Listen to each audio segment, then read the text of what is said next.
Hello, everybody. It's Royce Eddings here, and I want to thank you all for joining me on my Royce in the House YouTube channel, where we now have 278 videos for you to enjoy at any time you want to go to the channel and watch, spread across several playlists. So anyway, check us out, like what you see, subscribe, doesn't cost a dime, just helps the channel grow. Much appreciated. Anyway, subscribers or not, you're all welcome here. We really welcome all of our watchers. We appreciate you also very much. Okay, and I see we have people joining us here. We've got James Watson, Laurel Rosman, we've got Johnny L. We've got let's see, we've got Eric. Eric came in. Dr. Rick is going to be here. Eric Schultz is here. So okay, so we've got a really good group already getting in here with us. Okay, so let's talk about the Rolling Stones, and let's also talk about their new album, Hackney Diamonds. Okay, the Rolling Stones were widely acclaimed as one of the best groups of all time, and led by the highly influential Sir Mick Jagger. The Stones were the Stones, as they were better known, came to prominence in the early 60s. Over a span of 60 years, I mean, think about that, folks. I feel like the Stones have been around my entire life, and you know, I first heard the Stones 62. I was either in 6th or 7th grade, okay, and it was shortly after that they came out with you know, I Can't Get No Satisfaction, which was huge. Over a span of some 60 years. From 1962, they produced 92 albums, including compilations, 121 singles. Many have tried to match Mick's style of singing with a strong accent and a forceful delivery, but most haven't been able to do it. They were for many the icons of the 60s. They were icons for me. Now, I can't say every year throughout the 60s they were my favorite band, but many of those years, and they continue to be one of my, I'm going to say, top 3 or 4 bands. Okay, fiercely intelligent. The band members were able to reinvent themselves over and over the years, maintaining a significant following for some 60 years. Band members included, Mick Jagger, Keith Richards, Ronnie Woods, and the late Charlie Watts. Okay, each one has influenced many generations of musicians. Okay, of the huge number of hits, I Can't Get No Satisfaction. I can't tell you how big that was when I was in 7th or 8th grade. Everybody was walking around the halls. I can't get no na na na. Anyway, was their first hit coming in 1965. There were so many to choose from, but Paint It Black, Ruby Tuesday, Brown Sugar, Angie, Lady Jane. How can you leave out Wild Horses? I mean, there's just dozens upon dozens of hits that we all love. Okay, they remain favorites to this day. Still get a lot of airplay in the UK. Still get a lot of airplay in the USA. The Rolling Stones' first new album in 18 years promises damn funky riffs and Lady Gaga. Okay, the 12-track Hackney Diamonds album arrives October 20th. Now, I have already ordered mine a couple of weeks ago, and we're less than 2 weeks away from them starting to ship, and I couldn't be more excited about this. I have not been as excited about a new album coming out in a long time. Okay, I'm going to bring on a co-host here. It's Johnny L. How you doing, brother? Not bad. How you doing? I'm doing fine. I'm just reading through my intro here. Sorry to interrupt. No. It's quite all right. I'm really happy to have you here. So anyway, the 12-track Hackney Diamonds album arrives October 20th. As I already mentioned, I ordered mine a couple of weeks ago. I couldn't be more excited about it. Okay, Ronnie Wood, Sir Mick Jagger, Keith Richards attended the launch event for the Rolling Stones' new album, Hackney Diamonds, at the Hackney Empire Theatre, September 6th, just last month, in London. The Rolling Stones unveiled details of their first album of original material in 18 years, and the band's first since the death of drummer Charlie Watts, at a packed press conference in London Wednesday, like I said, September 6th. Hackney Diamonds, the group's 24th studio album, will be released on the 20th, already mentioned. Mick Jagger, Ronnie Woods, Keith Richards announced at an invite-only launch event at London's historic Hackney Empire Theatre. Okay. The event, which was hosted by Tonight Show host Jimmy Fallon, I wish I would have seen that, had streamed globally on YouTube, okay, culminating in the premiere of the band's new single, Angry. If you haven't seen Angry, go to YouTube and do a search, and you can watch it. It's a great video as well. Okay, the classic Stone-style rock tune built around a funky guitar riff, catchy chorus, and Jagger's instantly recognizable vocals, and its accompanying video starring Emmy-nominated actress Sydney Sweeney, who was also at the launch party, launch press conference party, whatever you want to call it. Hackney Diamonds is the Stones' first studio album of new songs since 2005's A Bigger Bang. Talking about the 12-track record, which features 2 songs the band recorded with drummer Charlie Watts in 2019, Richard paid tribute to his former bandmate who died in 2021, aged 80. Okay. Ever since Charlie's gone, it's been different. He's number 4. Of course he's missed incredibly, said Richards. I mean, you think about that for a minute. This is what happened to Led Zeppelin when John Bonham died. There really wasn't a replacement. I mean, you all heard me say last week I was at the Jason Bonham an Evening with Led Zeppelin concert at the Vina Robles Amphitheater, and Jason did a fantastic job, and the band sounded really good. And they stayed in the studio for a long time. When they made that Celebration Day, they continued to practice, and the speculation was they were going to go on tour, but then they just dropped the whole thing. It just wasn't the same without John Bonham. Okay, so the guitarist said, Keith Richards said, that Watts had personally, and I think this is kind of cool, Watts personally recommended drummer Steve Jordan way back in the event that anything ever happened to him. And Steve Jordan's the guy that went on tour with them last year, and he played on 10 of these tracks. Charlie Watts played on 2 before his death. Okay, so it was kind of a natural progression, said Keith. It would have been a lot harder without Charlie's blessing. And I think that's pretty damn cool myself, okay? Referring to the almost 2 decades long between the new album and A Bigger Bang, Jagger pointed out that, well, the band's been on the road most of the time, but joked, but maybe we did get a little bit lazy. It sounds like it, 18 years. Okay, so the 80-year-old singer said he got together with Richard and Woods just before Christmas last year and gave themselves a deadline of Valentine's Day to finish the new record. Okay, when the singer wants to make a record, Keith Richards talking here, when the singer wants to make a record, you never know the next time you're going to get it. So Richards said Richards about the record's genesis. I haven't told you that before, Mick, he added, turning towards Jagger. You shouldn't have told me now, quipped Jagger. That's good to know. That's all I have to do. That's good to know. That's all I have to do is say we're going to do it by a certain amount of time, and you guys will all fall in the line. Okay. Actually, in total, although there's 12 tracks on the new album, there was a total of 23 tracks recorded for Hackney Diamonds. The band all sat down, got together, and picked the 12 that they wanted to go on the album. I can kind of see another album in the offing, and it won't take 18 years this time. There may be some weaker tracks of the 23, some of the ones they passed over, and there may be some that were hard to choose on. So they'll probably record a few more tracks, and hopefully it won't be that long before we see another album. Okay.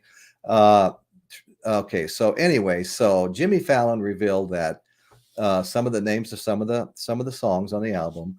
He said there's a song called Get Close, Bite My Head Off, Dreamy Skies, Whole Wide World, and Depending on You, which Jagger said was about when you want to rely on someone and they let you down. Another song entitled Sweet Sounds of Heaven features Lady Gaga and Stevie Wonder. Jagger confirmed the Rolling Stones' original bassist Bill Wyman played on another track, Live by the Sword, which also features Charlie Watts on drums and was described as Jagger as a slightly retro sounding. I think a lot of their songs, even some of the new ones that I've already heard, are slightly retro sounding. But that's okay. That is the Rolling Stones sound. It seems retro now because they've been doing it for 60 years. But it's a great sound. I absolutely love their sound. We asked Bill to come to the studio, Bill Wyman, their former bassist. He came in and did one track. So the original Stones album section is on one track, explained Jagger. Because, okay, so Charlie Watts played drums on the one track, and Bill Wyman, the original bassist, played bass. So it was like the original rhythm section on one of the tracks. I think that's cool, too, that they thought through that. The other album track featuring Watts is called Mess It Up, while Richard sings on Tell Me Straight, although the guitarist did profess he has no idea what the song's about. To me, that's like so Rolling Stones. Hackney Diamonds was produced by Andrew Watt, who Jagger said kicked us up in our arse. So they got their arses kicked to keep moving on this thing. The singer, who was in a jovial mood throughout the press conference, joking with his bandmates, at one point joining Fallon in an impromptu version of the 1965 Stones track, Off the Hook, he said the mood of Hackney Diamonds is angry and eclectic and spans a range of genres from love songs, ballads, and country kinds of things. Country kinds of things, kind of like the girl with the faraway eyes. I always thought that was a country kind of thing. Richard said alternative titles were considered. They considered Hit and Run and Smash and Grab before they agreed on Hackney Diamonds, okay? And this is a reference to the London district of Hackney, where the launch took place. The band chose the title, excuse me, folks, as they are a London band, said Richards. Asked by Fallon if Hackney Diamonds was type of a local slang, which it is, Jagger said, "Well, when you get your windscreen broken out on Saturday night, your windshield broken out on Saturday night, he calls it a windscreen, broken out on Saturday night in Hackney, and bits go all over the street. That's Hackney Diamonds, and that's exactly what Hackney Diamonds is slang for: broken glass." I don't want to be big-headed about this, but we wouldn't have put this album out if we hadn't really liked it, Jagger told the audience, which was largely made up of media and journalists from all over the world, okay? We didn't want to make just a record and put it out. Before we went into the studio, we said, we have to make a record that we really love ourselves. And said the vocalist, we must say that we are quite pleased with it. I'm not saying we are big-headed about it, but we are pleased with it, and we hope that you all like it. Well, if the rest of the album's anything like the first two songs, I know for one, I'm going to love it. And I've predicted a couple of times, I think it's going to go to number one on the chart. I hope I'm right. I've only heard 2 of 12 tracks, okay? Richard said that the album contained a collection of damn funky riffs, okay? The press conference also contained a question and answer section, questions that were submitted by an audience. And one of the questions was, okay, Jimmy Fallon read the question. He asked the trio, it was a pre-selected question submitted by fans, Mick and Keith, you've been together longer than me and my wife. What's your secret? And Mick responds, not speaking very often. Yeah. I thought that was great. Oh, boy.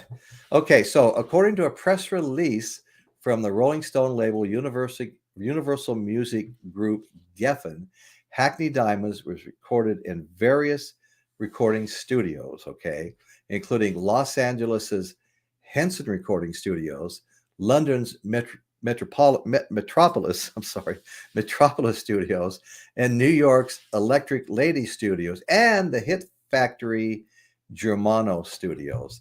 The Hackney, okay, now right now, and then I'll be done blabbing here. What I want to do is read to you the songs and who's the featured artist on them, okay? We had guest stars Sir Paul McCartney, Elton John, Stevie Wonder, Lady Gaga, former Stones bassist Bill Wyman, and more. Also, of course, as we know now, late Rolling Stones drummer Charlie Watts on 2 tracks that were recorded prior to his death in 2021. So track number 1, okay, now this has already been released as a single. Track number 1 is Angry, and it's a fantastic song. I really dig it. And I highly recommend you just go to YouTube and type in the Rolling Stones song Angry and watch the video too with the actors they were talking about. Very, very good. Okay, track number 2 is Get Close featuring Elton John on piano. Track number 3, Depending on You. Track number 4, Bite My Head Off featuring Sir Paul McCartney on bass. Track number 5, Whole Wide World. Track number 6, Dreamy Skies. Track number 7, Mess It Up featuring Charlie Watts on drums. Then track number 8, Live by the Sword, also features Charlie Watts on drums, but original Stones bassist Bill Wyman on bass and Elton John on piano. Okay, track number 10, Tell Me Straight. Track number 11, also released as the second single about, I don't know, maybe it's been 2 weeks now. Sweet Sounds of Heaven featuring Lady Gaga on vocals, Stevie Wonder on keyboards. And I have to say, I have to mention this right now.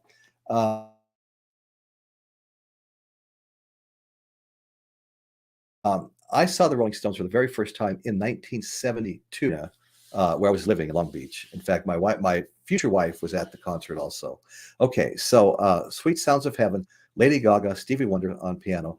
And the reason I brought that up, because at that concert, and it was the Exile on Main Street tour, Stevie Wonder opened for the Rolling Stones on that concert. At that concert. Okay, the last remaining track, track number 12, is Rolling Stones Blues. And this album, from what I've heard so far, is absolutely Stones. Oops, your stream keeps on cutting out. Had a little there. We are back. You freeze sometimes. Johnny L, where'd you go? Okay, so anyway, how is everybody in the chat? It's hard to do a lot of interacting when I'm going through what I've been referring to as my for better. Yeah, but anyway, so your stream keeps on freezing up. Groovy Lisa, of course, Eric and James Watson, as I already mentioned. Good to see you, Groovy Lisa. Good to see all of. Oops, you just I think Royce just disappeared a little bit. But to get back to the Rolling Stones that he was mentioning, great songs, great tracks, great lineup of artists playing on. I can't wait to get the album as well. I ordered it, and I'll be getting that. Different label or different cover. The cover that they have is the hand with the heart and the dagger. I got the one with the lips and the little eyes or whatever, and the hands, which I thought it was more Rolling Stones like thing, because they're icon lips and the tongue thing. So I got that, so I can't wait. But I don't want to listen to all the tracks because I want it to be a surprise when I get it. But I listened to Sweet Sounds of Heaven with Lady Gaga. What a beautiful, beautiful track. Great song. Absolutely great. I thought to myself, one, Lady Gaga, I don't know, but boy, oh boy, really, really good. And Mick Jagger's voice was impeccable in that track. So I can't wait to get that album. Boy, it's I'm just chomping at the bit to try to play to waiting to get it so I can play it. But man, okay, Sweet Sound. I can see it again. The Angry track. I connected listened directly to just to a my. bit, but you're coming back, Royce. A little bit. Okay. Stream is. Yeah. Right. Okay, so hopefully we don't have any more problems. Go ahead with what. Oh, yeah. So I was just telling the folks about the the track "Sweet Sounds of Heaven" with Lady Gaga. What a wonderful track that was. But I don't want to listen to all the tracks, like I said, because I want it to be a surprise for myself. I don't want to listen to everything. So I just listened to that track, and that is a magnificent. Yeah, Mick Jagger's voice was impeccable on that. Absolutely terrific. If they can I listen to know. that. Isn't that incredible? Oh yeah, what a great album! What a great friggin' album! I'll tell you. I'm, Yeah, you know, I'm, that's that's yeah. yeah, The Rolling Stones have so many great albums that, as has been brought up. I'm really hoping that, you know what, at their age, I mean, we've already lost Charlie Watts. At their age, who knows what yeah. tomorrow brings? I mean, we can say that You, we can all say that about ourselves, really, who knows what Royce, tomorrow brings? So yes, I picked up two albums off of Discogs from a guy in Ottawa, and I picked up one which was the Beatles' Rarity album. okay, It's but I picked up also the Rolling Stones one. Um, this one, this one has the uh, let's see, it has all the it's called the Rolling Stones Hot Rocks 1964 1971, yeah. and I just bought the earlier one. Yeah, it's on no, the no, no. London I think label, yeah. Is that and is it that a has UK pressing? no, it's in small print, so I can't really see. It's it's got a little label here called it's called Attica or something like that. I see. Records, 100% virgin vinyl London label. It has it has all the old songs of the Stones as well, which I really like their early stuff. Yeah, I have that Hot Rocks. I have a Oh double yeah, album in gold yeah. vinyl, and it's Oh, fantastic. oh yeah, it Yeah. is. The only Dr. Rick brought up an interesting comment. He was wondering about how much AI may have been used to get, like Mick's voice to sound as good as it did and things like that. hmm, I don't know. Um, Lady Lady Gaga was in a Led Zeppelin tribute band. Thank you, Groovy Lisa. I didn't know that. Awesome. you know, Royce, the only track I didn't really like too much, I didn't wasn't really for too much. It's oh, what is Midnight Rambler because it's a live, and I'm not really one for Yeah, a isn't live. that isn't that Get Your Yayas Out or It's Midnight Rambler live. yeah. That's one of the tracks on this album here, Mhm. and but I don't I'm not one for really listening to live albums too much. I don't know. I just right. So that was one. Johnny, I used to feel the same way. Anymore, I've been buying a lot of live albums, Yeah. and I think that I got going on that when I did a show on the Fillmore East, and how Yeah. it was like the perfect location to film to record live. Just the acoustics and everything, the sound system, everything was absolutely perfect. Right. Afterward, I went on a shopping spree for over several months looking for albums that were recorded live at the Fillmore East, Bill Graham's venue, had East and West. And I wound up with a whole bunch of them, and then I did another show on my Fillmore East album collection. But And I now, tell you what, I've really been enjoying the live album. Now, there's been some that I didn't like, as much as I love the Doors, there was a live album they did that I didn't really care for. But other than that, I've really started to like the live albums a lot. my system is not the top of the line system too, so that might make a difference with the size of my speakers that I'm using. My system is not. It's kind of late in the Yeah, game to kind of right. get an expensive system, right? So I checked on I hear you. the marketplace near where I am, and there was a guy that was getting rid of a Kenwood receiver, and it's like a stereo radio and receiver all together in one, Hmm. and a Kenwood turntable. Yeah. So I changed the needle on the Kenwood turntable, and the belt was really stretched out. So I changed that. So and he ended up giving me two speakers, um, uh, Bose speakers, Okay. shelf speakers, right? Right. I was using my for the records. I was using my surround sound system, but um, I kind of wanted to keep that for the movies and stuff. So I wanted just a Yeah. separate speakers for that, right? So now, so it could be because of the size of my speakers, maybe that rambling one didn't sound as good. Maybe I don't know, but it's possible, right? Okay. So I want to say thank you to Kirk. I think that's a great. He's letting us know that we can still see the launch party on YouTube. I think that's awesome. I'll tell you, my sound system. I just went out and bought a Audio Technica USB 120. Okay, kind of a medium grade thing, but mhm. I've really enjoyed it. And what I had was my 25-year-old stereo. It's a big Yamaha amp, and it's a Mm. 7.2 surround with 5 speakers, 3 front, 2 back, plus a big subwoofer inside the cabinet. And when I first bought it, I also bought one of these carousels of 400. You put 400 CDs or DVDs, Yeah, and yeah. then try to keep track Big. of them all. Try to keep track of them all. And when that broke, I pulled it out. Kind of lost a lot of my CDs after that, and I didn't use it for a number of years. And I started, but I got that Audio Technica vinyl player, and I hadn't had a record player of any kind probably in like 25 years. Mhm. And so now I'm just absolutely loving it. I love to go Oh, out there good, and kind of good. get myself in the center of the room and listen to the 5 speakers.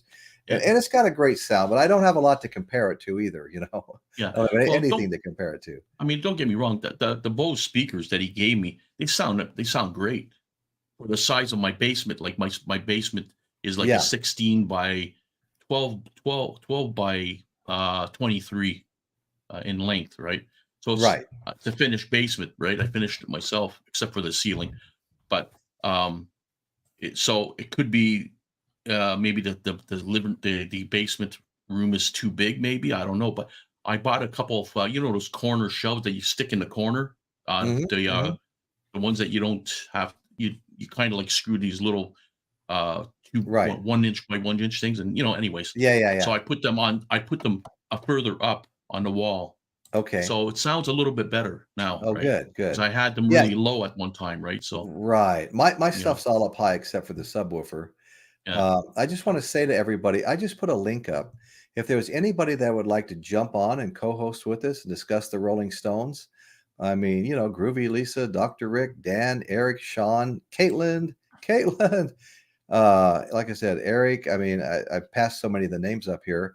But if anybody would like to just come on and help us out here and let's talk about the Rolling Stones and have a good time. Looks like somebody's joining. Somebody add the stream. It is the one and only Caitlin's Ah, Magical Corner. How you doing, Caitlin? hello. Hi. How you doing? Can you hear us? Sorry, let me turn this off. Sorry about that. I'm good. How are you guys?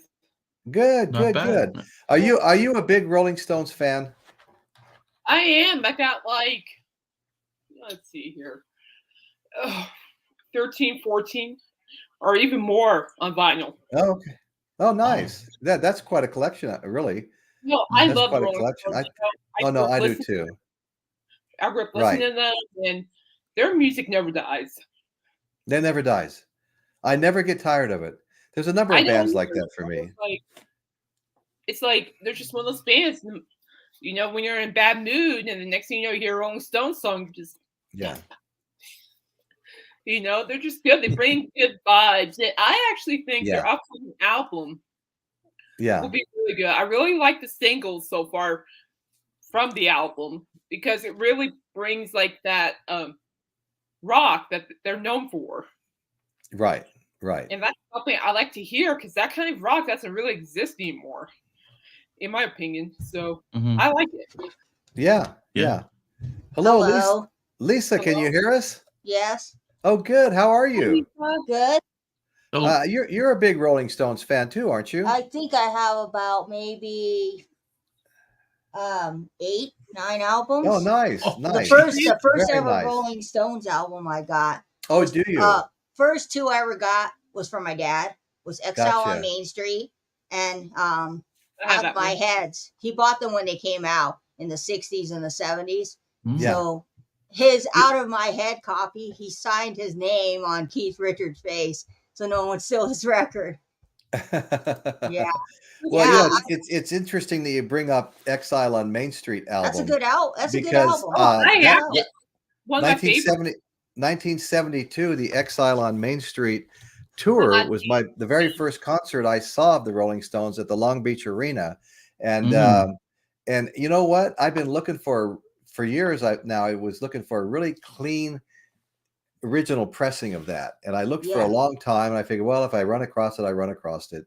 And all of a sudden, I walked into a store, my local record store here, Traffic Way Records, and they had a just immaculate original pressing of Exile on Main Street. oh, Wow. I'm embarrassed to say what I paid for it, but I've been looking for it for so long, it didn't trust me, I'll buy frickin' it. matter. It had the original 12 postcards and everything Oh, else in cool. it. I mean, it was just absolutely perfect.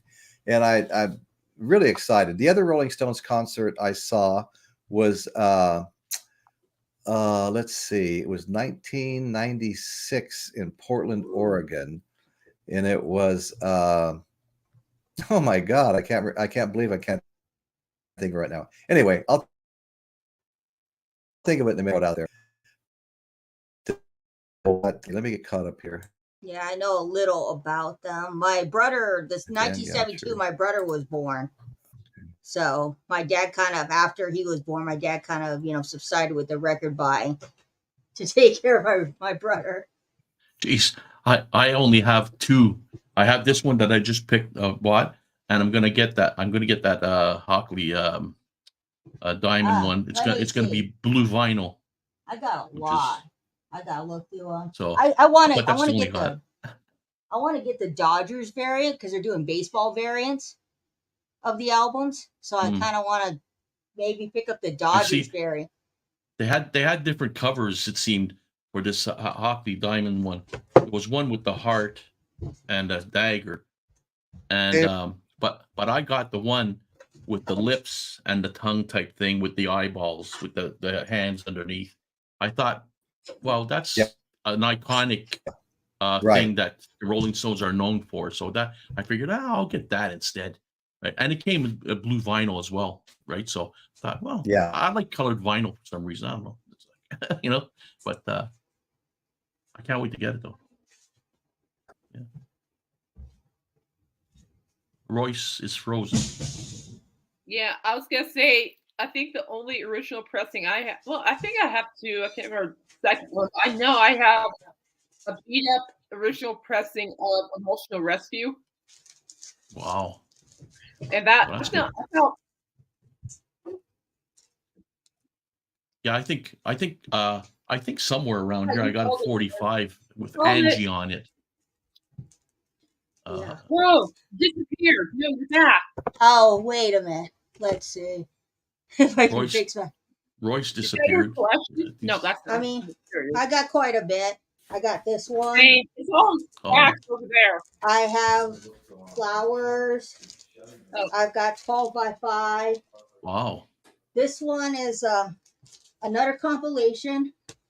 Hot Rocks, the Walmart exclusive. Yeah, that's the one I picked up. Yeah. Their Satanic Majesty request. Out of My Heads. Get Your Yayas live album.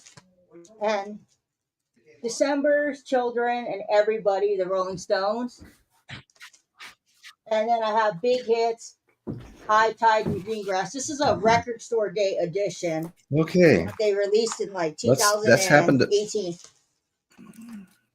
You're on the Psycho's Platter internet connect. It's a joke because his internet always goes down. So do you really like is it safe to say you that's like too the bad. Rolling Stones, I guess, eh? Yeah. It's safe to say you like the Rolling Stones? Got all those I have about 9 of their albums, and the Beatles I have about maybe 10. Wow. 10 of their albums. And then who else do I have a lot of? I counted my that's who I have a lot of. Yep, I've been a fan since little. My dad got me into them when I was like I counted 7, 5. That's when I got into the Rolling Stones. It's always played in our house. Nice. Yeah, I grew My up with. Beatles albums last night, and somehow I wound. Yes, Uh-oh. I have quite a bit of Rolling Go ahead, Stones. Kate. Go ahead, Kate. No, it's okay. Lisa, finish up. No, I have quite a bit of Rolling Stones titles because over the year, I've been collecting Rolling Stones on my own since 2015. So over the years, I'd go to the record store, Nice. I'd see a title that I don't have, and I got quite a bit of compilations. I mean, compilations are great to have. I think this one is one of their best. These two are one of their best. This Hot Rocks one. And the Green Grass and Tides I love that one. is a fantastic compilation if you're a beginner Rolling Stones fan and you just want the hits. It's good to get the compilations. But I don't have Let It Bleed. I need to get Let It Bleed. Yes, it is. Yeah. I need to Well, get I've been Heads picking up too. a few compilations, but you know that. Yeah, I picked up. They're Let hard me to grab find this for real me. quick. Go for it. Yeah, I'm happy. I just with the picked this collection up. I have. Yeah. I'm not afraid to keep looking. Led Whenever Zeppelin- I'm Led at- Oh, that's a Mothership. great. Yeah. Oh, I love Led. Oh. Oh, Led Zeppelin's another band that I really love. I That have. I've Me been too. slowly collecting. I found the original I also- pressing of Led Zeppelin 2 at a thrift store. Out of all places. Yeah. It was really cool I also when have I found the 80s version. Celebration Day Oh. with Jason I Bonham like here that, too. right?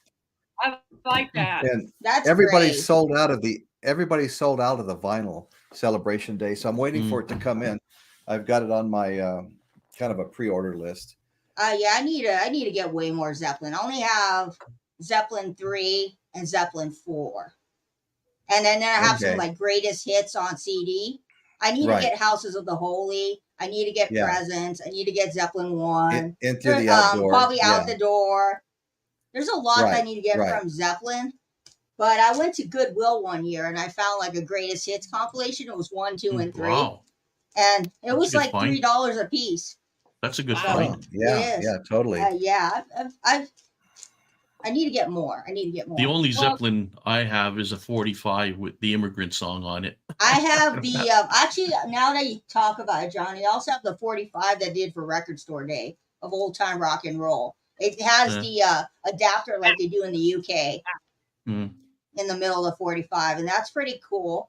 I've played that a few times. It's fun. I don't play my color vinyls too much because I don't want to ruin them. But yeah. Well, I know. I want to thank Dusty. He said sometimes when you're running a background like I'm running, yeah. it'll kind of lock your screen up once It in a while. does. I wonder if Well, that's what's Yeah. going on here. Yeah, it does. It happened to me before on another stream. I had the jukebox and everything behind me and everything, Right. and it kind of really screwed up the something. So I don't use the Right. background anymore. Right. Unless I've been experimenting with Oh. it. I've got a big green screen up behind me. Yeah, And I still have to really putz with the lighting to not have a bunch of crazy stuff going on with Yeah, hands disappearing and stuff, yeah, exactly. Yeah. But I have all Led Zeppelin studio albums. I have the Mothership Mhm. here in vinyl. I also have the Mothership on CD. Yeesh. Then I have The Song Remains the Same, which is a 4-album set, and the original album only Song Remains the Same. Wow. And let's see, what else do I have on Led Zeppelin? Do you have their solo stuff like Robert Plant and Jimmy Page's solo stuff? Well, I have some stuff on CD. Ah. There's I have 2 or 3 CDs where well, I originally had let's see, what was it? The White Snake Singer with Jimmy Ah. Page. It was called Oh, Yeah. Coverdale? Yeah. what is it? Coverdale? David. Coverdale Page. Yeah, Yeah. I have Coverdale Page on CD. And I've had that since the day it came out. I also have well, Jimmy Page and Robert Plant. Robert Plant's got the space helmet on. I can't think of Yeah. the name of that. I have so many albums. I hardly listen to those CDs. I mean, but have I like a lot of it. I like the stuff that he did with Alison Krauss when he did Yeah. that album I Raising love Sand. That was a really good album. really good album. Yeah, I should have that's gotten right. that album, but I was Right. 17 at the time when that album came out, and I was like, oh, I don't need that. Right. Well, I noticed a lot of the vinyl people are out of stock right now. Yeah. I mean, I bought Wow. what up, Royce? Well, vinyl- Hey, concert buddy, how you Hey, doing, hey, brother? Good to Chance. see you. Hey, Chance. Well, actually, according to work, I did an article on vinyl sales, and vinyl sales of vinyls have increased to 15% compared to last year. They have surpassed Oh, yeah. CDs. Oh in yeah, terms yeah, of they being- have, yeah, a I mean, couple I of years still ago. like CDs, but I love vinyl. So Eric Schultz is saying Physical Graffiti is a great album. Oh And yeah, again, it is an absolutely great album. fantastic album. I Yeah. saw like a Instagram post or some guy went to visit the actual place where it was. They took the picture of Physical Graffiti. And it's pretty cool to see the actual apartment Right. they used. I think I agree with Dr. Rick on his Stones choices. Oh no, he's Uh, absolutely correct with those. Exile, I have Exile on Main Street. Of course, I have two Sticky Fingers, the original zipper version. Yeah. As well as the remastered no zipper, no real working zipper, that is. I have Let It Bleed and I have Beggar's Banquet, and they are all excellent sounding albums. Absolutely, I definitely agree with that. When the first note of "Give Me Shelter," oh man, that song's got the best intro. Oh yeah, absolutely groovy. Lisa. I mean, when I played that on my turntable, wow, it's like you don't have to have, as Dusty said, you don't have to have the best setup. If it sounds great to you, then you continue That's the playing whole thing. it. Yeah. Because I've had these Mackie speakers for many years, and they do the job. I've had them since 2016. They do the job. Yes, they do. Yeah. Oh, I don't have those SAC CDs. Huh. I'm buying albums faster than I can listen to them.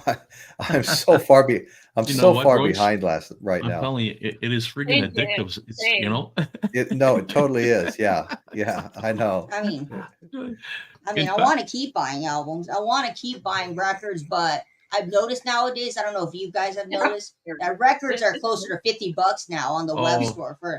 It's just getting kind of a little out of hand for me to be like buying as many records as I want. I have to be selective. Same here. I'll go look at 300 albums and not buy anything. And there's stuff that I would, some older stuff like Quicksilver Messenger Service and James Gang. I have some of their stuff. James Gang and all these old bands I used to listen to that I always liked that I don't have any of their music. And I always just seem to pass them up anymore because I've just gotten so selective, like you said. But you know what? You can find pretty reasonable prices like this one when I picked it up, the Rolling Stones, the one you have. Hot Rocks. I only paid like $23 for it, and it's mint condition. Well, when I picked up this one with from the same guy, the rarities, it was like under $10 or something like that. So usually used records. You can find. I want to say to Dan Goucher that no, I have not seen the pinball machine. But Rolling Stones pinball machine. Now a neighbor of mine down the street, his wife was like a publicist for all these rock bands. And I won't tell you what she bragged to my wife she did with all of them, but anyway, they had a Guns N' Roses had and gave to them, had it made and gave to them was a Guns N' Roses pinball machine. Ooh, we went over to the house one night. I spent most of the night playing that pinball machine. I love me some Guns N' Roses. Oh, I know. I November Rain. Yeah. I was at the filming of the video of November Rain. Ooh. Yeah, they advertised. I live in San Luis Obispo County, 300 miles away from LA. They advertised that a major rock band was going to be making a video at the Orpheus Theater in Los Angeles. Oh, the Orpheus? Orpheus. Ah. They weren't going to announce who it was because they didn't want to shut down traffic down there. So they were advertising it out of the area. So just for the hell of it, me and my employee decided to go down there and see who it was. He had to wear a tuxedo. And so we're walking through LA, found a park. We're walking through LA in tuxedos. All these guys are whistling at us and stuff, like who are these guys?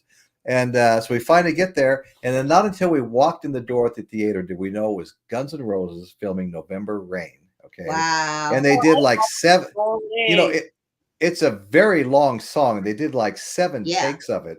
And then between the songs, Slash and Axel would sit on the stage and a long line of people would line up and they'd be getting things autographed. Some things, some breasts, you name it, they were getting things autographed.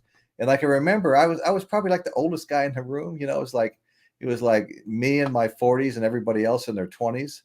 And my kids were huge Guns N' Roses fans. We all loved them. Okay. Yeah. And my little twin daughters at the time made a bunch of videos of them doing Patience, with the head wrap on, and they would sing the song and play, and I would film it. And every time I bring it up now, they panic. They don't want to show it to anybody. Yeah. But I wanted them to see me in the video so bad that every time the camera panned over the sky overhead, I would jump up on my seat and start playing air guitar. I looked like the biggest idiot in there. Anyway, enough of that. We got Rolling Stones to talk about. Axel Rose had a really great voice, but the only thing that really turned me off, kind of really didn't get me into the Guns N' Roses thing, is Axl Rose's antics on stage and all that stuff. That really kind of set me off of them for some reason. Just getting him to come on stage was a big deal. I didn't like his antics, so it kind of like. But he does have a good voice, or he does. Well, they say he's got a 5-octave voice, which is very, very rare. Like "Sweet Child of Mine" and all that. Very good, the way he sings that. But I love like that I said, song. The only thing that turned me off from really buying albums like that off of them is him. Well, I like Appetite for Destruction, which is probably their most popular album. I like that album. Yeah, right. I kind of also like Chinese Democracy as well. Do you? Yeah, kind of, but not like I'm not like I was jumping at the chance to buy it. I mean, I saw it at Goodwill one time. I was kind of tempted to buy it on CD. Yeah. But my boyfriend at the time, who's not my boyfriend anymore, is like, put that back. I'm saving you the heartache of buying that album, so I put it back. Man, I sometimes go to the not Goodwill. Well, Goodwill sometimes, but the other one, Value Village. Value Village, right? Yeah, you have Value that Village. out there. And I have a hard time finding any good out. It's usually country and western or something like that, which I like country and western, but I'm trying to find other ones. And it's very difficult to, I don't know whether they put them out, the good ones or not, but it's like, it's very hard and difficult to find. Yeah, I don't think that their stores, I find a lot of things. I think the real like gems are at the flea markets, because those people will curate the stuff that they want for the flea market. Because the last time I went there, this guy was like, "Hey, I watched your video." I was like, "Okay, cool." And he's like, "You bought a Genesis record for me and I was like, "Wow, you remembered?" Right. It was like, but I think the flea markets are the place to find the good stuff. I don't have luck at the Goodwills, because the Goodwills is usually musicals, Andy Williams, Montalbani. Yeah. No, that's right. That's right. It's a lot of stuff that people overlook, and I can't really talk shit about Andy Williams because I have quite a bit of his stuff because it's so cheap. Right. Yeah. Well, we have a bunch of antique stores up here that have vendors that keep the shelves stocked, and I mean, they really keep the shelves stocked. I find some great stuff, Yeah, we have a really big antique store out here called King Richard's, and there are vendors there as well. If you're ever in Whittier or in the LA area, King Richard's. Okay, I'd like to see that. Yeah, fantastic. They sell all kinds of things, vintage clothing. Hey, Dusty. Hey, we've been joined by Dusty Spins. I've been wondering if you were going to hop on. We talked about How are you doing, Royce? Hello, everybody. Hello, the rest of the panel. I'm doing well. It's very good to see you here, buddy. Are you a big Stones fan as well? I am a moderate Stones fan. Is my mic too loud? Okay. It's not too hot, is it? Because I know that last time I was on the stream, it was pretty hot. Okay. No, moderate. Okay. I know of the Stones. I was raised on the Stones. Right. My mother was a big Stones fan, most definitely. Oh, okay. I have quite a few Stones albums myself, but the only one that I was going to show was somebody was mentioning Let It Bleed, and I did end up getting an original Let It Bleed in a collection that I actually was given by a family. Nice. Lisa knows about this collection. Yeah. There was an older couple who lives up the street. Unfortunately, their son passed away during the whole COVID thing, and he was a record collector, and he was probably around our age because they're way older. They're way older.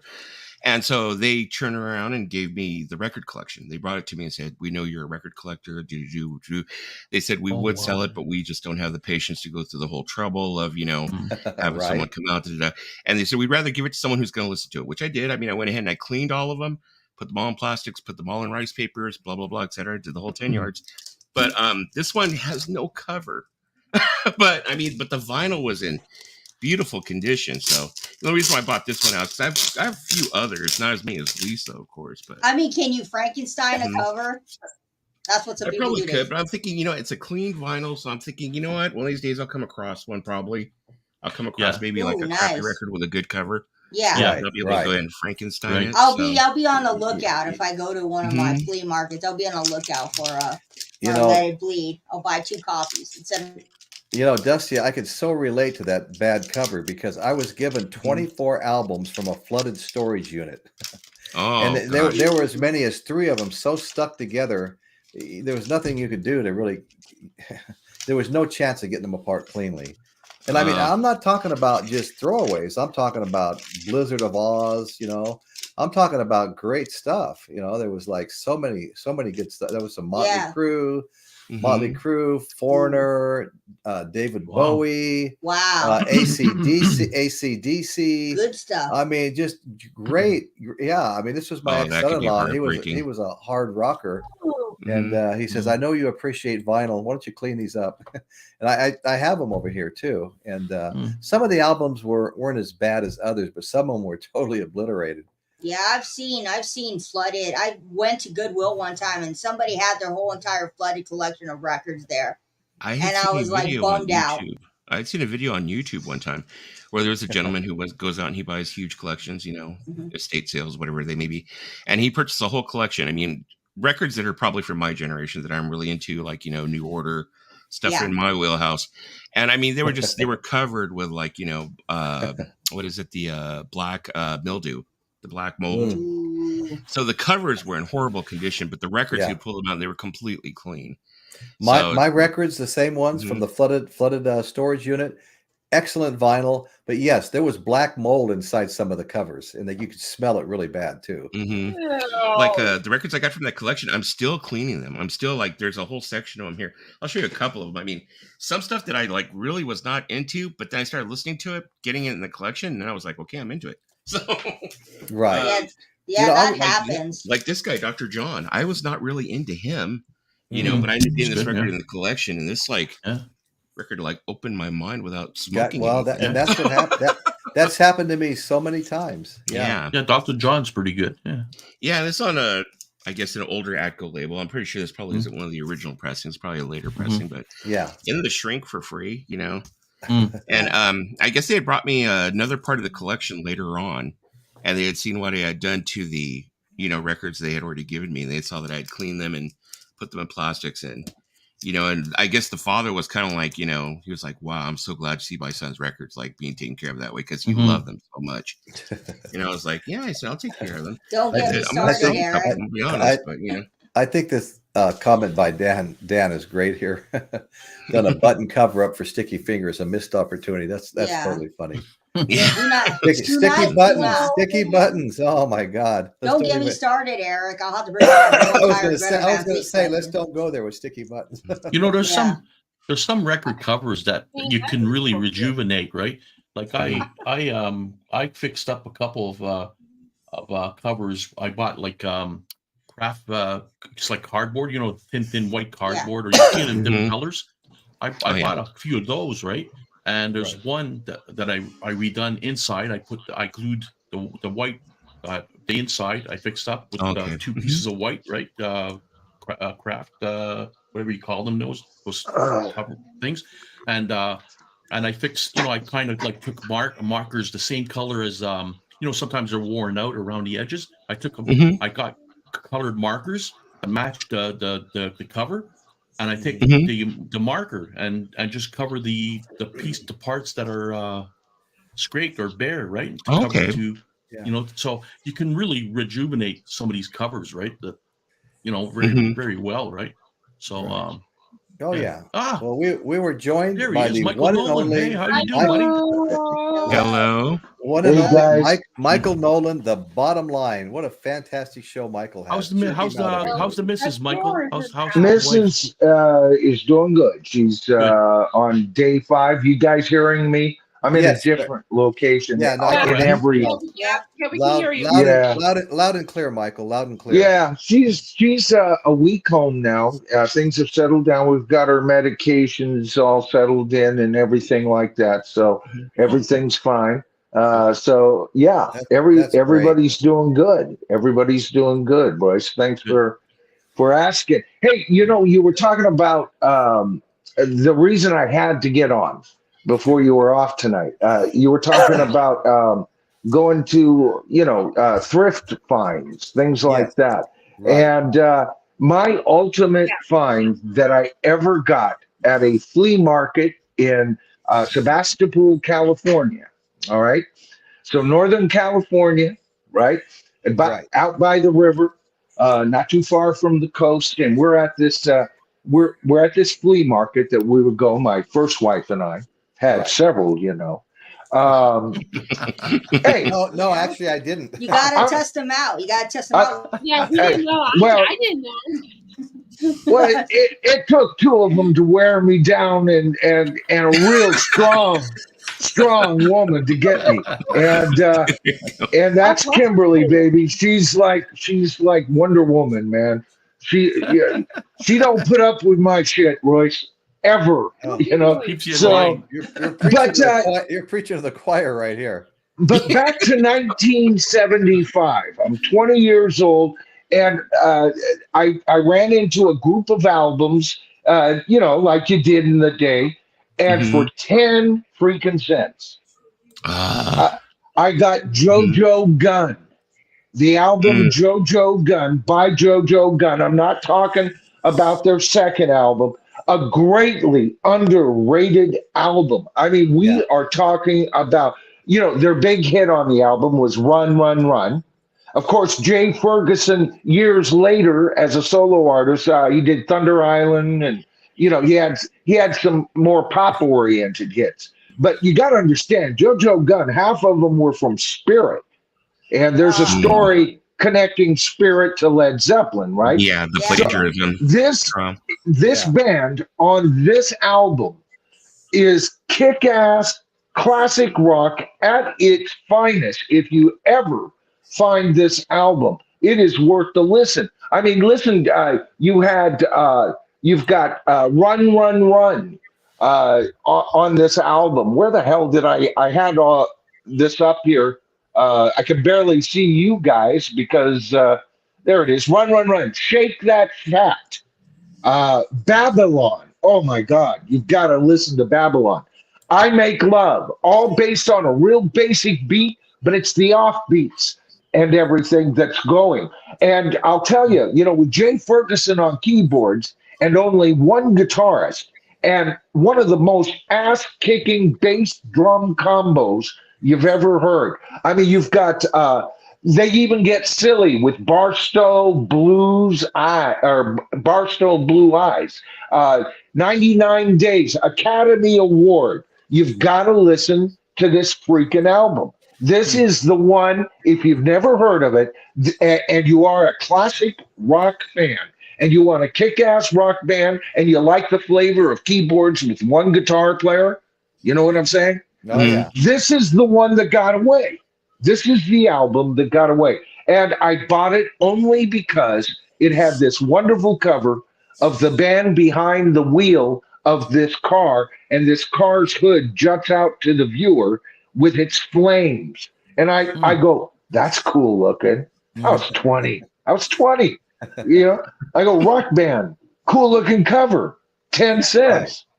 But it was the best buy I ever, that's the best damn tenth of a dollar I ever spent, Royce. Absolutely. What year was that? 1975 is when I picked up the album. So it was released in 72. All Okay, right? so it was that much older. That was that old. Yeah. Mm-hmm. I can imagine a 5-year-old Dusty telling me. Well, I think album. about I think about what I could have been buying vinyl for 6 or 7 years ago. This guy I knew had an antique store downtown, and kind of friends of friends kind of a thing. And I went in the back room, and he must have had several hundred, maybe 300 to 400, 500 even albums, and every one was $3 a piece. And I started Wow. looking through them, and it was all stuff I liked. I haven't owned owned a record player, vinyl player, whatever you want to call it, in Mhm. almost 25 years, and I had no business. I had no use for them. It was all about CDs and things like that. And I remember telling my wife I should buy some anyway. I've never seen albums so cheap, and they were all like music I liked, and it was all $3 a piece, and everything seemed to be in excellent shape. And he goes, I can pick up so many anytime I want down south. Mhm. And I really kicked myself that I was a little smarter at the time. You know, I Yeah. mean, to Yeah. tell you the truth, Royce, if you had seen the collection that I had gotten rid of in the early 2000s, during Right. the 90s, I was way into the Salvation Armies and the Goodwills. And at that time, vinyl, they were giving it away. They were Right. basically giving it away. And you'd walk in Giving there. it away. Yeah. Yeah, 25 cents, 50 cents. I'd walk out, spend $20, $30, walk out with piles and piles. I mean, my collection was off the hook. Right. Because everybody They thought pay that, you to pick up their albums. yeah, Yeah. it was like People- my collection was huge. No, And then, there of were course, ads in the paper that actually said that, brother. they would, Yeah. they would let you, if you can haul them away, you can take them. Yeah. Take You them get all, three- they're yours. Yep. Yeah. You just So have what to happened you was, just have to take all 300 of them. That's all. Yeah, so what happened was in the mid 2000s, like 2005, I started getting to the bit torrenting and the downloading, made hard drives, terabytes of freaking music. Everything I wanted was at my fingertips. So of course, what happens? I was, the wife that I was with at that time, talking into this is taking up so much real estate. All the music is all throughout the house. We're able to, access Right. it in the house. Why are we keeping these ancient relics here? You should have And of told course, those I ancient did, relics are worth it. This sounds so familiar. I had 1,200 albums. yeah. I gave them away, man. I gave them away. And then I wound up with 1,200 CDs. I sold them away. CDs is the thing now. Now it's Life CDs. happens, man. So I love hearing tales from the vinyl community. That's why I hang out with Rachel's Ghost, in her on her streams and everything. I live vinyl vicariously for you guys. I'm pretty much all digital these days, and Gotcha. it's because of specific, traumas in life and everything, and Sure. you deal with it. And I still got my music though. I listen to a lot of my stuff on Apple Lossless, and I find it very, very good files. Oh man, excellent sounding. Oh yeah, if you can get a FLAC file or an MP3 that's at 320 kbps, Right. really, it's Right. really, really good. It's I still I listen to a lot of MP3s still, because sometimes I do get too lazy. Because if you think about when you're going to sit down and play a record, and you put a record on the platter, you're committing to listen to the whole album. And sometimes you just don't want to listen to the whole album. Yeah. I'm over here working at the computer, I'm doing whatever it is I'm doing, and I'm like, I don't want to get up and down, because I'm fat and lazy. That's why God created playlists, man. That's why God, you put the songs off that you could hear while you're just busy at work. But when I put on an album, it is from track one to the end. I put myself in a different environment. I put my head into a different environment, and I go places. That's why I think classic rock, to me, think about it. Over 40 years, I'm cheating to get over 40 years on that. The number one art form musically on the planet. Jazz didn't last that long. Swing didn't last that. Not as the primary number one thing that most people listen to. Right. It is so long lived. But I'm afraid to report, Royce, rock and roll is dead. It is kind of dead. Yeah. Yes, it is. And in the water. Well, and by that I mean, it's gone the way of jazz. There are still great jazz players. I think what you're saying is up and coming rock is dead. The classic rock's as strong as ever. No, the art form will survive. You can think of it like with impressionistic painting, right? There was a period where that was the hottest thing going, and then it went its way because people were experimenting with light and realism a little bit more, that photorealistic kind of painting. Well, it didn't mean that people quit painting surrealistically. Yeah. There's fine surrealistic painters after the boom. The boom is dead. It's dead. It's been dead for at least 15 years. And if I was a little more honest, closer to 20. I mean, a lot of the rock music sounds poppy nowadays, almost electronic, kind of like EMD. Yep.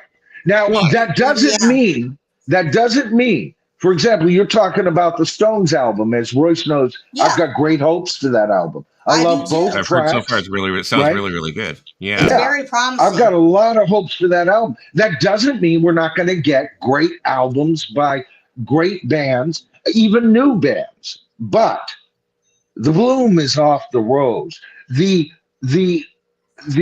younger audience has decided that simplistic is better. That non-thinking, let's write a song to be a hit instead of writing a song knowing it's a hit. You know, like John and Paul looking at each other right into their eyeballs and going, this one will send them, John, right? Because they knew what they were freaking doing. Now they dial up writers, you know, they send files on the internet. What the hell? That's not real. You know? Well, they're trying to find an easy way to make it big. Where back then it was like hard work. They put in a lot of blood, sweat, and tears into writing. Well, what do we get? What do we get? Well, we get Rihanna. We get Lady Goo Goo dolls. But we Manufactured we music. do have some Exactly. great rock music. We do have some great rock music, like National, Muse. Muse is great. Dorothy, well, Wild Honey are great bands. Yes. Here's an example. Right? Here's an example of hard work. You have to dig Like deeper. I'm mentioning, hard work. The Rolling Stones. Look how long they've lasted, and they're still That's putting because out- they're masters. You know, Johnny, that's because they're masters. Exactly. You know? They put out hard work and blood, sweat, and tears in their Yes. music. well, They you know what they're Eric, doing. Eric, You know, Eric Leonardo Schultz- da Vinci was painting until the day he died, you know, and he was still a master. So from artists like these, we still have some great stuff coming. We've gotten great albums this year. The Stones are guys, the Stones I are the believe- Leonardo da Vinci of the rock and roll. I believe that the youth will turn back to physical media. You know, definitely. Eric makes a great point here. They look at songs. I'm sorry, as individual tracks, because they're just streaming just a song here and a song there that they like. They're not listening to whole albums. But I'm telling Apple started that though. Apple started that by selling individual tracks, and a lot of the kids that were buying music and downloading it were buying individual tracks. They'd just buy what they wanted. But Apple also did prove, I've got such a love-hate relationship with that company, that people would actually pay for music rather than pirate it, you know? So that was kind of a salvation temporarily. And then they unleashed U2 and an album on us. You know, U2. I don't forgive you for giving me that album in 2014. In my, Just kind of woke up and like the next time you didn't update or download any music, it was like it was. Did you see Did you guys see this from the Music Sanctuary? Roger Waters is offering the Dark Side of the Moon full album downloadable for 72 hours for free, so you can decide if you want to buy it. I already have Dark Side of the Moon. He's putting a lot of confidence in hoping that everyone. That man is a trash mover, Royce. He can sell anything. That album's garbage, man. He reminds me of a used car salesman. No. He reminds me of a used car salesman. Here, we'll give you, 60 days to try out the car, and if you don't like it, Lisa. And what do we get with that? As a bonus disc, we get views of what? Israel being bombed now? Oops. I didn't say that. I didn't say. You know what, Royce? I got so much shit on my last video about. I had to delete comments for the first time on my channel. I had deleted one comment before because a trusted member brought it to my attention, and that was a year ago. Okay. But my standards are pretty much YouTube standards. Is you disagree with me all you want. Tell me specifically why I'm wrong, right? But be respectful. And I got some of the most heinous comments I've ever seen. I've been depressed over it since then. And I got to tell you, if Roger Waters is such a freaking god to you, now you're listening right now as I speak to a Roger Waters fan as an artist, okay? But he doesn't get my freaking soul. Well, okay, we're and neither should he get yours. But people are willing to build these rock icons into rock true gods, and then they get their panties in a twist because Michael, I did a report on a documentary about it. Right, Man. Michael. I just want to make sure everybody's clear on what you're talking about. You're talking about Roger Waters' remake of Dark Side of the Moon, not the original. Right. Which we all love. Oh no, Dark Side of the Moon, the original, is a masterpiece. We all love it. Yeah, it would be in contention as the greatest for the greatest album of all time. I'm a major Pink Floyd fan. If new viewers are wondering who's this crazy guy, right? They're my third favorite band of all time, folks. Only outranked by Led Zeppelin and the Beatles. All right. So massive respect for Roger Waters. Oh, totally. And I don't want to take away his freedom of speech. Write it in a song and perform it for us. We're not stupid, Roger. That's how I put it in my video. All right. If you've got a message, artist, put it in your art, artist, because you're not a world spokesman, bass player, songwriter. He sounds like my mother. My mother used to tell me that all the time. My mother said, just because a man can get up on stage with a guitar does not mean that he should tell you how you should vote, how you should think. Damn right. And here's, I also brought this up because people go, oh, he's a raging right winger. Bullshit if I am. All right. Same thing goes for Ted Nugent. He needs to keep his freaking mouth shut. And he's as right wing as Roger is left wing. Both of them shut up. And let us make up our own damn minds. And then we can talk about it. Disagree with each other. That's wonderful. That's freedom of speech, Roger. Get a hint. Michael, you were talking about some guys came on your show, one or two guys, whatever. And we're pretty pissed off about what you have to say. Well, what's funny. It's really funny you should mention that because, my typical show runs a little over an hour. My typical old shows used to run 3 hours. Okay. But now I've been doing a lot of these pre-recorded. I was here for some of those, Royce, so I remember. Yeah, I know. So now I do a lot of pre-recordeds that might go from 6 to 18 minutes. Okay. So I noticed that I think it was yesterday, I noticed I have 2 new views on a really popular pre-recorded that's got almost 6,000 views, like my best ever for a short period of time anyway. So I go to see what the new comments are, and answer them. And they're like, okay. And he drones on and on and on. Another minute later, another video, another comment pops up. 8 minutes in, he's still droning on and on and on. I'm like, what the hell's this guy's problem?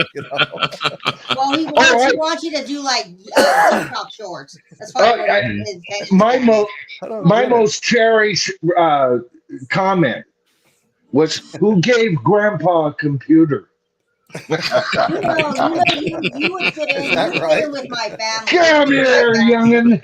Come here, youngin. Wow. I got some fight in me. I remember when you said I remember when you said some unflattering things about Kiss. I mean, the Kiss Army is pretty damn vocal too. Oh yeah, and some of my first comments were on this channel when most of your viewers were pretty heavy Kiss fans. Now I've got respect for some of what they've done. I had 4 co-hosts that were huge Kiss fans. Yeah, but anything they accomplished was decades ago, and it's been a joke ever since.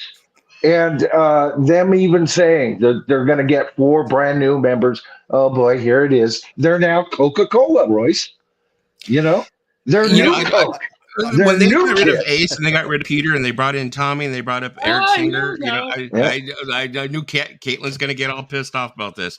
I'm sorry, but I am Team Peter, Team Ace. I am not Team Tommy, Team Eric. I'm sorry, I'm not. Right. I'm totally not. I feel that like Gene and Paul, they've been holding the strings. They've been screwing Ace and Peter for years.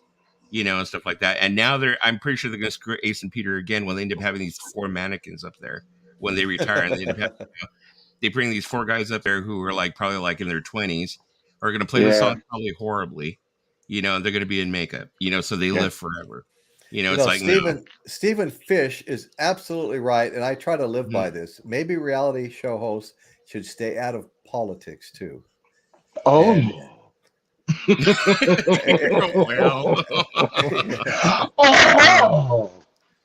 But these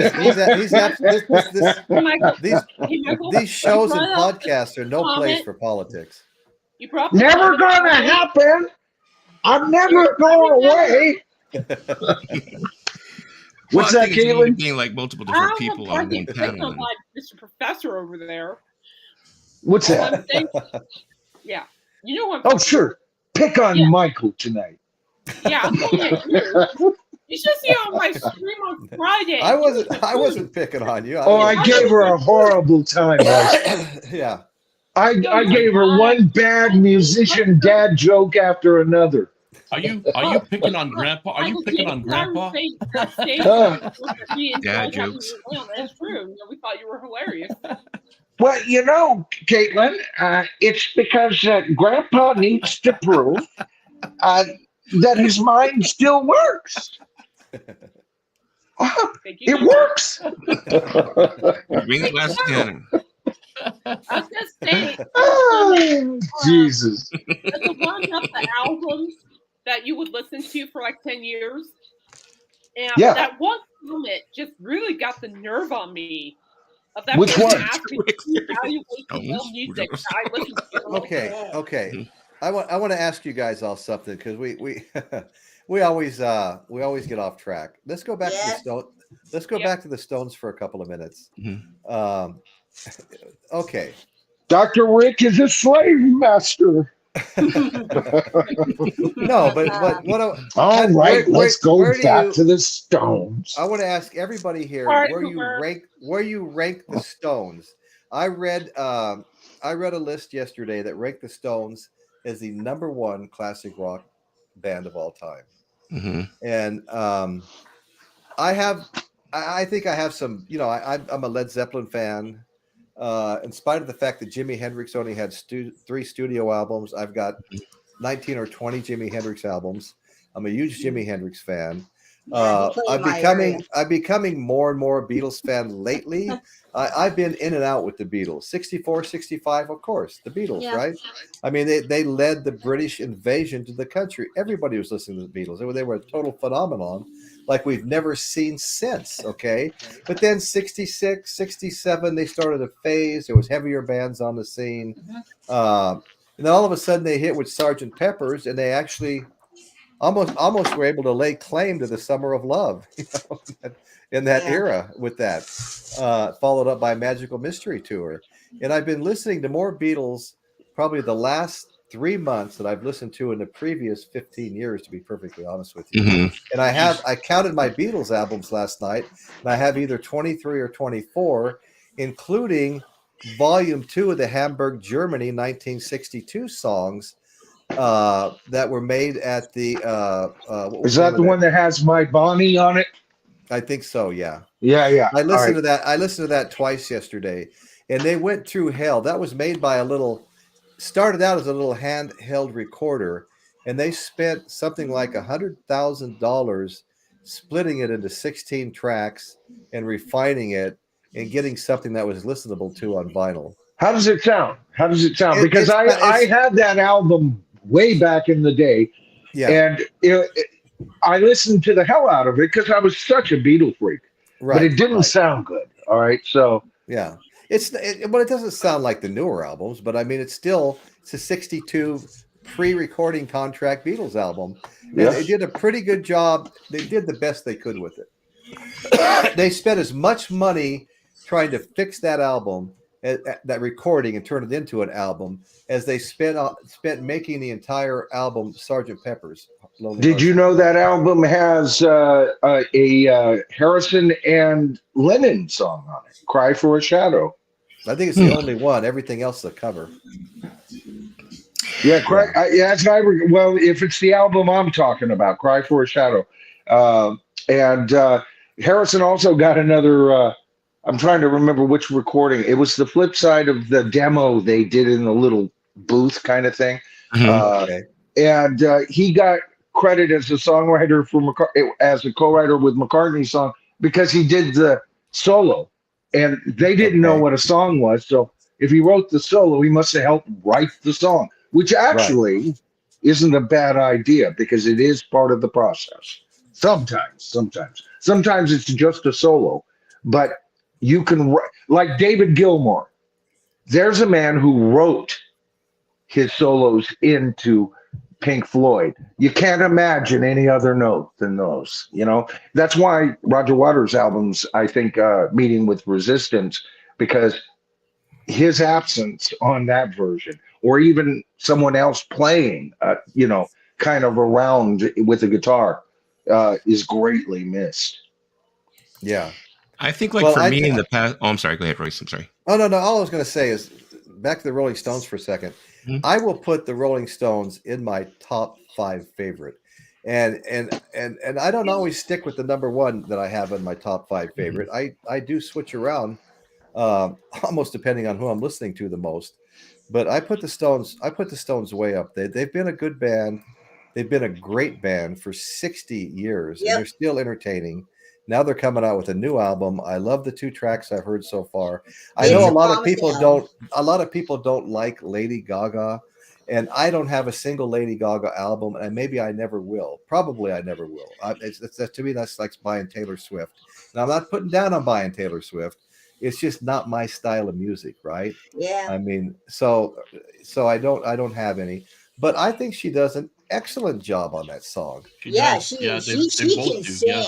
I think the thing that was great about that song was that they let her accentuate the song, but they didn't make her a focus on the song. No, and that they kept Mick kept encouraging her to step it up. Yeah, but she was satisfied to be, in a secondary role to Mick. Right. Mm-hmm. Yeah.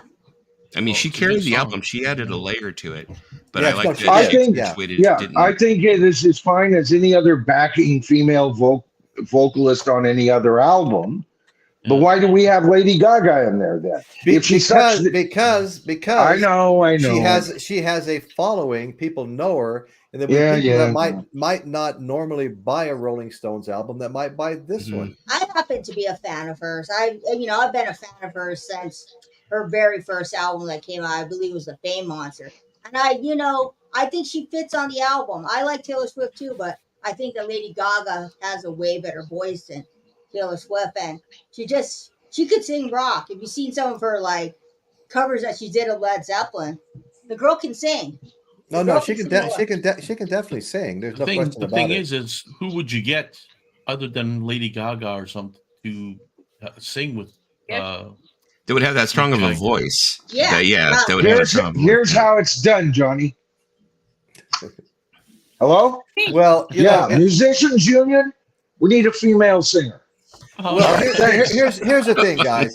I always wondered why on these cartoons they took A actors and A actresses and used their voices. You could put any damn voice in there, and no one would know the difference. But it's because it draws people in. There's a method to the madness. Exactly. Mm-hmm. Yes, most definitely. Okay, so you guys like Lady Gaga or Taylor Swift? Oh, I'm sorry, I'm not a Taylor Swift fan. Well, I like more than just Lady Gaga or Taylor Swift. I like Adele. I like Aretha Franklin. I like Aretha Franklin. Absolutely. I like if you're gonna talk Aretha, Aretha, I got her album live at the Fillmore from Maggie. I want that. That's a good album. That is a good album. But no, I listen I to want more than. anything live at the film. Hey guys, you haven't noticed, Michael's a huge fan of Taylor Oh, Swift. and of course, I like Oh, Whitney yeah. too. I gotta admit it. I love Whitney. Love the voice. I have a soft spot for Whitney. Dolly Parton, Loretta Lynn. I'm all over when it comes to I like Dolly. women artists. Well, we used to do things like this when our girls were little. My oldest daughter favorite singer was Whitney Houston.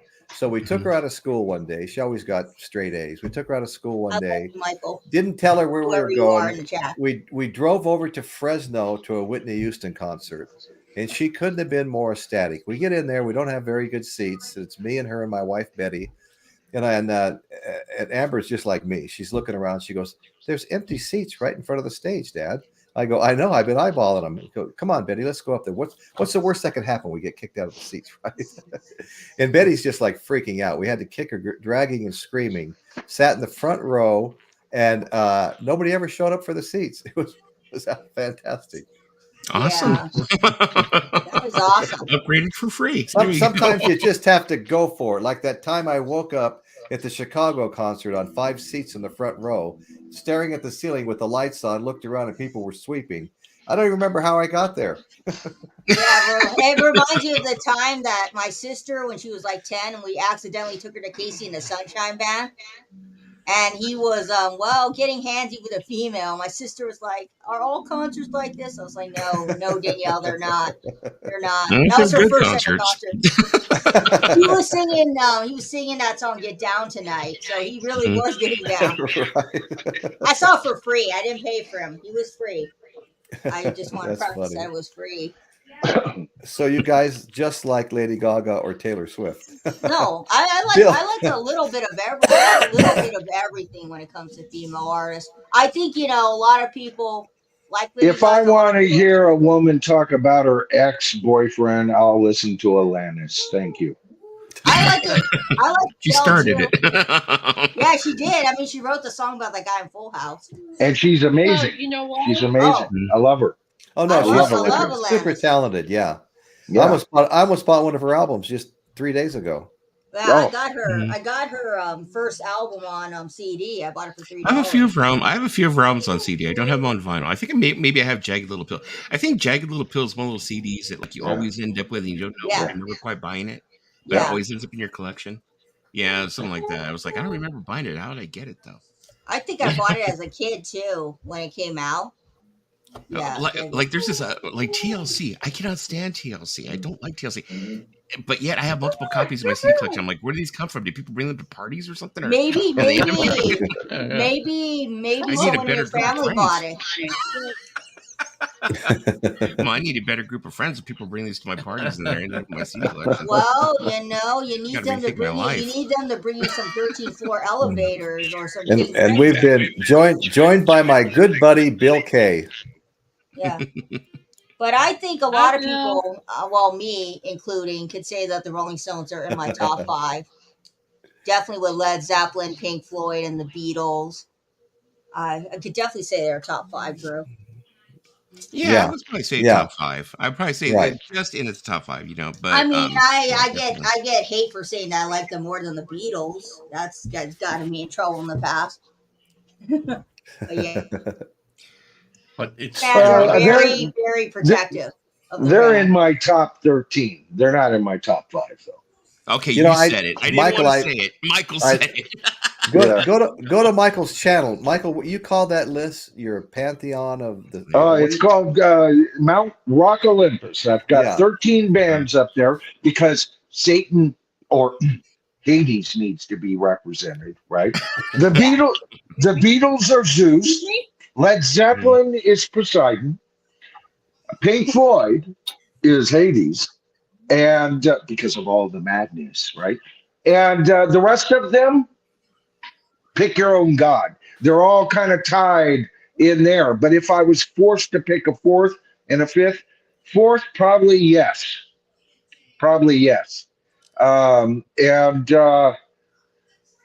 Then it would be a toss-up between Queen or the Police.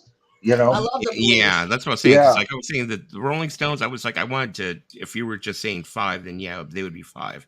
But if you're like talking like the whole spectrum of what I listen to, they'd probably be in the top 10. Right. I've got another list. I call them the demigod bands, right? At 13 more. And there's about a tissue of greatness between these two lists. All right.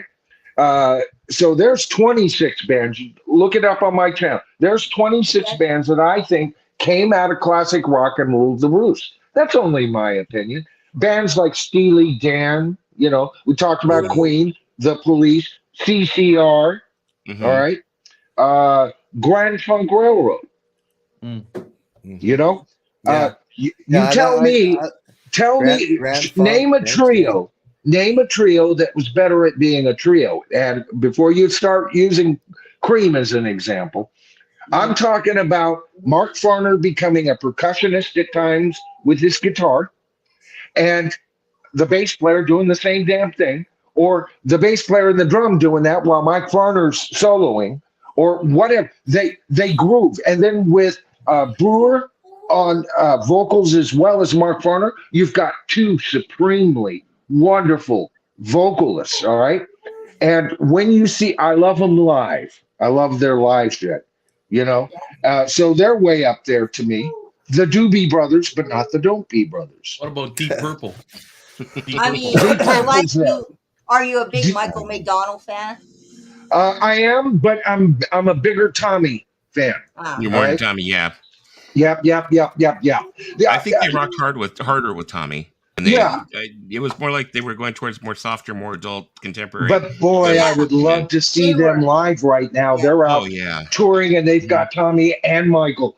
Oh, now there would be a concert if you're just going to tour your oldies stuff, right? That's the one I'd pay some more extra bucks to go see. I just want to say to my friend James Watson in the chat that Toby Keith played a role in that too. Him and the Dixie Chicks were on opposite ends. Yeah, have you seen Toby Keith lately? It's really bad. he's got stomach cancer. Yeah, he was at an awards show the other night, and he made a joke. He goes, "I bet you never thought you'd see me in skinny jeans." Well, I heard he was So would I, Michael Chavez. I would too. Matter of fact, I did a video where I think 3 bands need to get back together and then do a super tour between the 3 of them. Creedence Clearwater, the 3 original members, quit your bitching, get out there, and then team up with the Police and Grand Funk Railroad. Get Mark Farner back in, because we don't like your whatever you're calling yourself. Oh, I guess they've got the name, don't they? The Police, I don't know. I don't really like Sting's voice, really. Ooh. I can see why. I can see why. I love it, but I can see it. Sting's not for everybody. But Stewart is one hell of a drummer. Oh, one of the best. One of the best. Stewart, John Bonham, Neil Peart, great drummers. Well, the Police are one of those bands. The Beatles needed even Ringo, right? You couldn't do it. Led Zeppelin, there was not a weak member. As soon as their drummer died, no more Led Zeppelin. No. Well, the Police, all 3 of them, even despite the fact that Sting did the lead singing and most of the songwriting, the lion's share, all 3 of them are equal in my eyes. When I listen to the Police, I hear 3 geniuses, and Andy Summers is one of the most underrated guitar players on the planet. He's fantastic. I can agree with you on that. He's amazing, Yeah. And he's their entire orchestra. Yeah. Think about it. And then when you hear him live, they don't overdub or have a ghost guitarist, or at least they didn't. And he chooses a part out of maybe 3 parts he plays on the record. And what he chooses at one concert is different than the other. And yet you recognize all of those harmonies, no matter which harmony he plays. Whether he's on the root, the minor third, or the fifth, it doesn't matter, man. Yeah. He's great. He's a good guitarist. This is my wife's CD. I don't Is know that is that Kama Sutra or what? I think it's like the singles, like a version of the singles, or Yeah, that was greatest hits. the Every breath album you take. that had the greatest hits before the one you sent me, Royce. Yeah, it's Roxanne. Oh, Every okay, breath you okay. take. Yeah. Does anybody have an answer for James Watson? I've got him up on the screen right here. He's talking about Grand Funk. Oh, Message in a Bottle. Yeah, I bought a bunch of these 45s. Aren't Grand Funk the last classic rock band with all the original members still alive? Anybody have No, an answer but they're on a very thinning list. I consider the Police classic rock. I consider anybody up into and through grunge classic rock for me. So Alice in Chains to me is a classic rock band. But now if you're talking about those who he's probably alluding to back in the day, those guys, that list is really thinning. Michael, it's getting less and less hard for me. I was having a hard time wrapping my head around grunge being classic rock, Yeah. No, but so much time's got, we're talking like 30 years later now. Yeah, isn't that weird? Yeah. Yeah, if you think about it, it is 30 years later. Yeah, to me, there was the British, and first there was Elvis, right? Yeah. And then the geniuses in between Elvis and the Beatles, which is anybody from Chuck Berry to the Everly Brothers, Johnny Cash, even though he's country, but he was so rock and roll it didn't matter. Great Balls of Fire, all of that. Then you had the Beatles. Then you had the arrival. I'll tell you when classic rock started. It was 1966, November, with the release of Rubber Soul. That's the first rock album created to be just that, an album. They put it together to be not just a collection of recordings they did in the last 6 weeks and one we did 2 years ago, right? That's how all bands put their albums together, including the Beatles. That's how they put their albums together. But Rubber Soul was different. And with that came the event of the album being so identified with classic rock. So classic rock was invented or came to birth. It was in gestation before, right? Mm-hmm. But it came out as a baby with the release of Rubber Soul. Yeah. And so from that time period and to I guess he's talking the mid 70s. I'd have to think about that for a while. But you're right. All three of them were there, man. I think even the keyboardist, which I didn't care for them with that, although I loved some of their albums with him. But it just seemed like the band was a little too busy sometimes. Mm-hmm. They worked so well. Royce and I are both big Trio guys. I love Cream. He knows I love Cream. Yeah.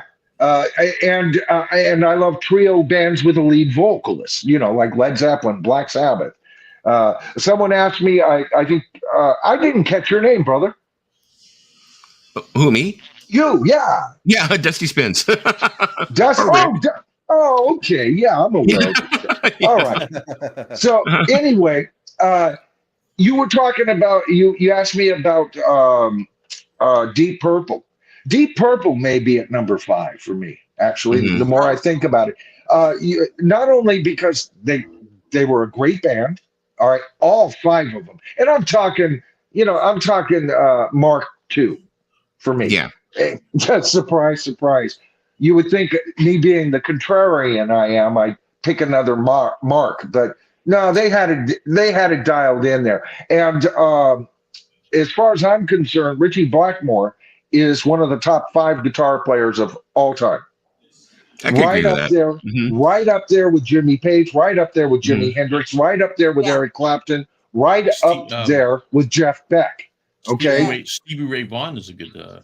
Oh yeah, he's great, and he's a guitar player. He's fantastic. But Stevie stayed within a genre. These guys established genres. Yeah. Unlike other guitar players. Yeah. And then we got into the period where I hate to say it, but because first of all, Eddie Van Halen is in my top 10 guitarists of all time list. Mhm. Okay, Should be. but as a band, uh, and that sound and the trillions of bands that came out after, and every other guitarist was, hammering, where did the freaking soul go? We got automatron solos, and I was never, ever, and that's my biggest criticism with a lot of the heavy metal out today. It's I learned this new scale, and then alternate mixolydian right here, and then we'll go back to the ionic. Bet you didn't figure. Oh, that's arithmetic, man. It became the Stop most that. notes in the smallest Stop amount that of time. shit. Is what it came of. It was The heavy Yeah. metal today is I don't. It's probably safe to say I think one of the first heavy metal band might have been Black Sabbath. One of the very early. Well, yeah. I mean, like they say, any riff that's heavy, Tony Iommi, wrote it. Yeah. Oh, well, I call him the riff master. Yeah. Yeah, he's But awesome. I think when it comes to Love thrash his metal and guitar stuff like playing. that, I think Eddie Van Halen had a big influence on thrash. I think it was a combination of thrash, Black Sabbath, stuff like that, the darkness, and I think that's what brought about thrash. Yeah. Yeah. And I like Van Halen. I like the band. I bought their album. I like him too. I liked. It's interesting. David Lee Roth. I liked Van Halen with him, but Sammy Hagar, who I saw with Montrose back in the early '70s, man, was the better singer. But he didn't mesh with Van Halen. The sophomoric humor was gone, and that was part of the quaintness that brought his immaculate guitar playing down. And plus, I can't cut the guy down because the grandfather of all of our great guitarists, Les Paul, endorsed the hell out of it. For sure. I love Les Paul. Oh yeah. I love Les Paul. I have a 45 somewhere that my dad gave me of Les Paul and Mary. So high the moon. Mary Ford. You never mentioned Mary. Mary Ford was a damn good player too. Yeah. Oh yeah. Michael, I just bought a Montrose album 3 days ago. Did you? Which one? I'd have to dig it out. Does it just say Montrose? Because that band had one great album, and then it just lost its way with progressively from that point. But the first album, Montrose, that's the one that's got Bad Motor Scooter on it. If I didn't have Rock Candy, if I didn't have a green screen behind me that supports my background, I would dig it out. But there's just a chance it's just behind this corner. So let me look. I saw them at Winterland. Got out of Winterland probably about 12 or 1. Staggered home at about 6 because I live about 60 miles north of San Francisco, and then waited for the record store to open to buy that album. Well, folks, I just got lucky. Okay, let's see. Nope, that's not the one I'm talking about. I'm not aware of that one. Okay, it's got Rock the Nation, Bad Motor Scooter. Oh, okay, it's a compilation album then. Let's see. Those are both off the first album. What it says is, and I've got a label kind of in my way. I can't read all the words, but it says that Montrose got tagged as America's answer to Led Zeppelin. But if Zepp was rock's golden medieval chalice, Montrose was the frosty can of brew, and that makes sense. Led by session guitarist Wiz, Ronnie Montrose, and vocalist Sammy Hagar. The California-based quartet traded in wrenching ball riffs, driving beats, good time lyrics. These 10 original recordings are a portrait of Montrose in their 70s prime. Absolutely. So it's got Bad Motor Scooter, Space Station, Rock Candy, I Got the Fire, Side 2, Paper Money, All I Need, 20 Flight Rock, Let's Go, and Jump on It. And that's their first two albums that you just named. That has not even been opened yet, and it's in yellow. It's in yellow vinyl. Great band. While you guys are talking, I'm going to go ahead and unbox this for the first time. Ooh. Sweet. Yeah, I ain't playing here. You know what I'm saying? Okay, everybody get close and give him boo-boo lips, and maybe he'll give it to one of us. Michael, all right. Adopt me. My first mentioned, challenge is to not cut myself. You mentioned good guitar players, but this is a different genre. But Glenn Campbell was an excellent guitar player, and he was part of the Beach Boys and stuff like that. The Wrecking Crew. The Wrecking Crew. There you go. So he had to have his chops down, brother. Bad motor scooter, yellow vinyl, baby. Ooh, Yellow. That's what I'm talking about. Oh, hey, Royce. Yes. Man, tug down one or whatever it is you do to relax and put that on, man. You're going to love it.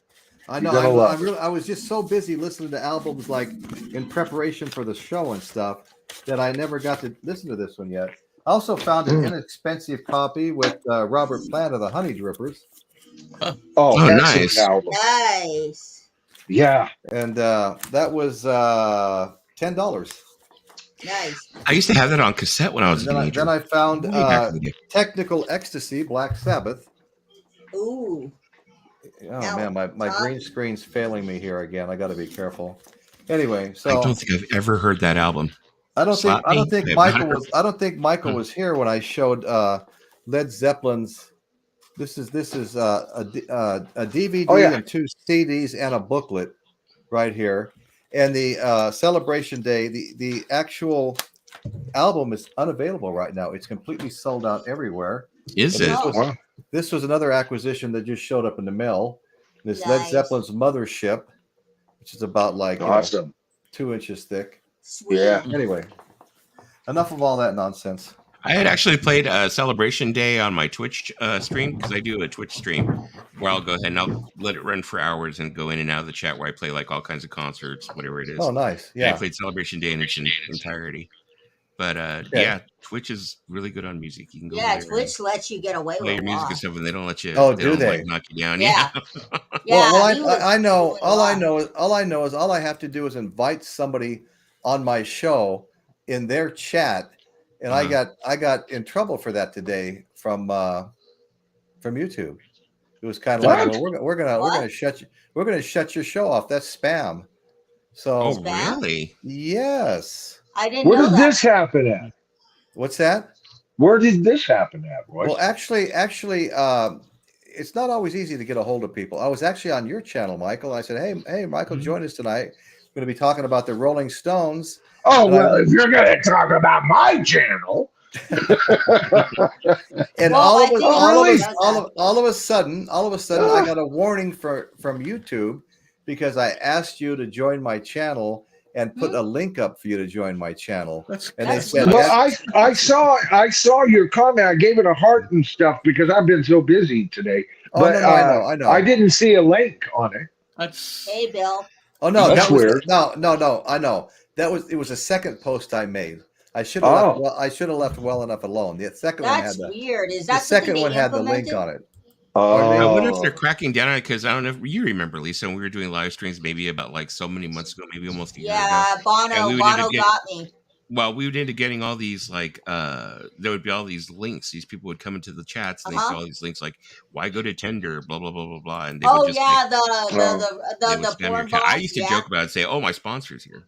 I used to get the porn. I used to get the porn bots in my streams. Yeah. Oh yeah. Pretty funny. You know. My sponsor's here. Go ahead, try clicking on it. They're not HelloFresh. What's funny, if I play a short and the music lasts for 16 seconds, I get in a little bit of trouble for it. But yet I go on other people's channels that play album after album for 3 hours, and they do it week after week after week, and I'm like, what's going on here? I don't get it how some of these people's channels stay up because they play common stuff, and I one time thought I was being brave, so I played U2's October. Because I was like, oh, yeah, I'm going to get away with it. And sure enough, Bono's people sent me an email. Oh, they smacked her down 3 times that night.